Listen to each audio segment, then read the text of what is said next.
But to me, the take-home message from early on in the episode or in the doc was how much these guys hated Jerry Krause. And the way it shows up in that doc, you can see why. I mean, first thing first, and this needs to be acknowledged right off the top, the guy did deserve a hell of a lot of credit for assembling the roster that he did. Krause deserved credit for surrounding Jordan with guys like Pippen, Rodman, Harper, Kukoc, Kerr, and more.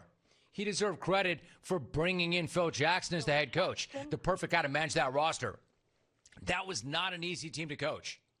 That was a ridiculous roster that Krause put together, period. So there's that. I want to acknowledge that. But the only thing more ridiculous than the roster that he put together is the idea that they would actually think about blowing it up after winning 2 straight titles. And that sure seemed like that was the plan. And what the hell kind of plan is that? How unfathomable is it that they were actually considering not letting these guys defend their back-to-back titles? You have the chance to make history, and yet there was Krause looking to blow the entire thing up. And team owner Jerry Reinsdorf seemed pretty much fine with the whole thing. And again, it wasn't just the players beefing with Krause. It was Phil Jackson, too.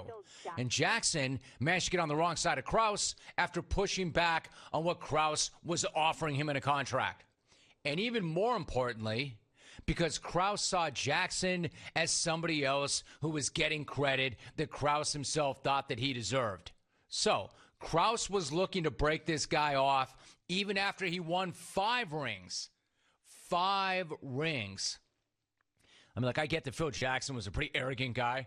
I get that Jackson was not the easiest guy to get along with, but he did just win you 5 titles.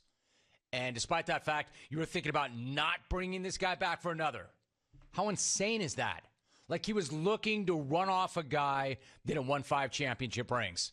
Jerry Jones saying that he could win a Super Bowl with 500 other coaches besides Jimmy Johnson. Cannot believe how jacked up that thinking is.